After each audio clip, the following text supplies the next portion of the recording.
जय भीम साथियों।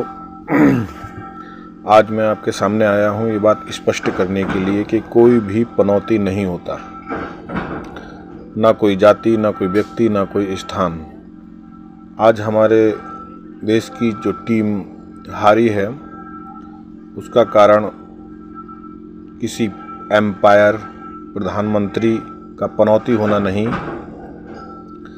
बल्कि पाखंडवाद के कारण हारी है।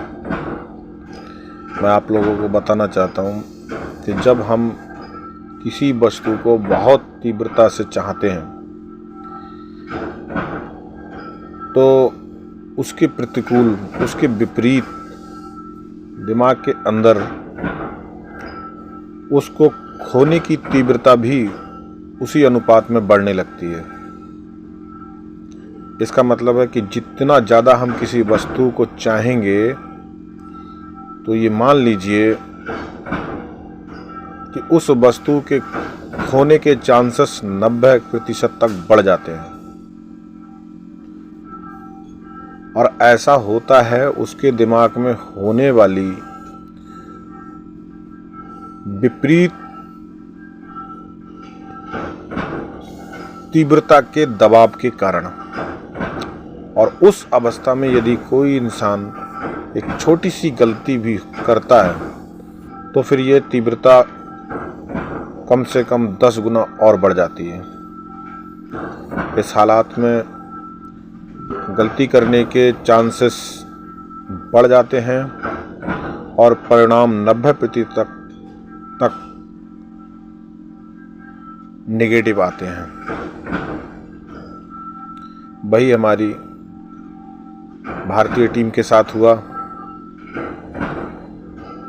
हमारे देश के पाखंडवाद के कारण हर धार्मिक स्थल पर धार्मिक कार्य, पूजा पाठ, दुआ, नमाज, हवन, यज्ञ, आरती, प्रार्थना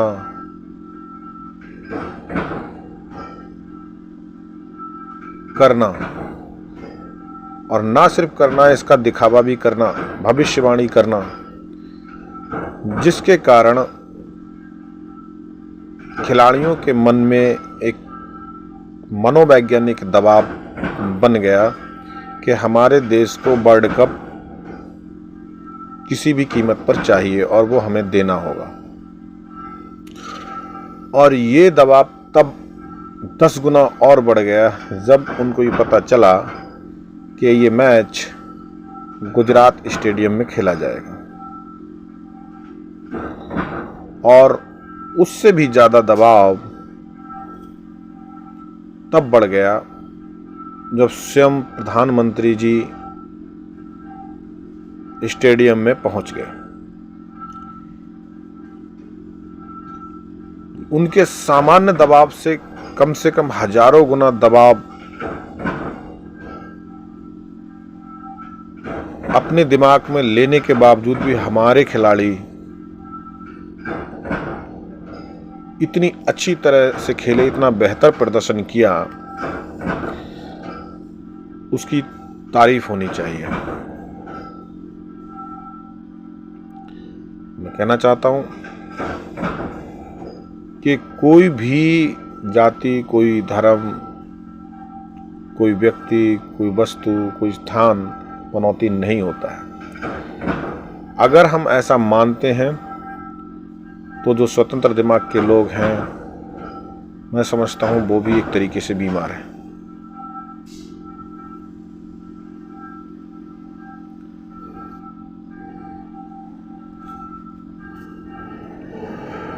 अपनी हार का ठीकरा किसी व्यक्ति, वस्तु या किसी अदृश्य शक्ति या अज्ञात शक्ति के ऊपर ठोकना कायरता है। और हार के कारणों की समीक्षा करने से बचना है और अपने आप को निर्दोष साबित करना है या अपने आप को बचाने के बराबर है। ये चीज़ नहीं होनी चाहिए। हमें समीक्षा करनी चाहिए कि हमारी हारने का जो मुख्य कारण है वो क्या क्या रहे हैं। तो इसलिए मैं इतना ही कहना चाहूँगा कि पनौती कोई नहीं होता है, और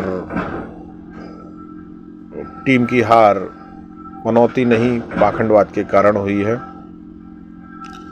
कुछ लोग यहाँ पे प्रश्न उठाना चाहेंगे कि भाई प्रधानमंत्री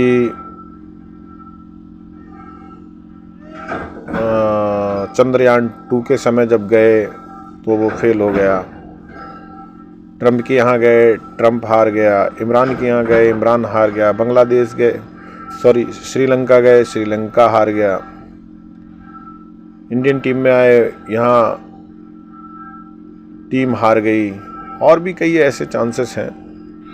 तो मैं उनसे कहना चाहूँगा कि ऐसा कुछ भी नहीं है, ये सिर्फ इत्तेफाक की बात है और उस इत्तेफाक के लिए किसी व्यक्ति को दोष देना ठीक नहीं है। चंद्रयान 2 की सफल लैंडिंग उसकी तकनीकी कारणों की वजह से नहीं हो पाई थी।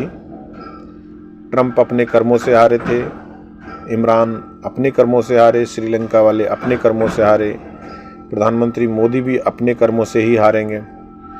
और हाँ, मैं एक बात और बताना चाहता हूँ कि किसी को अगर ये लगता हो कि मैं मोदी समर्थक हूँ तो मैं स्पष्ट कर दूँ, मैं 1% तो क्या, मैं 0.001% भी मोदी समर्थक नहीं हूँ। और आज वो जो कर रहे हैं उनके कर्मों का फल बहुत जल्दी ही जनता दे देगी। हाँ, किसी का पनौती होना या ना होना ये सिर्फ एक अफवाह है और एक वहम है, ऐसा कुछ होता नहीं है। प्रधानमंत्री पनौती हैं इसलिए टीम इंडिया हार गई, ये बिल्कुल ठीक नहीं है, ये पूर्णतः असत्य है। परंतु हाँ, प्रधानमंत्री के द्वारा लिए गए कुछ निर्णयों के कारण टीम इंडिया हारी है, ये सत्य है। इसलिए टीम इंडिया के हारने का कारण तो नरेंद्र मोदी ही हैं, भले ही उनका पनौतीपन ना हो, उनके गलत डिसीजन है, ना कि उनका पनौतीपन। जय भीम, जय भारत।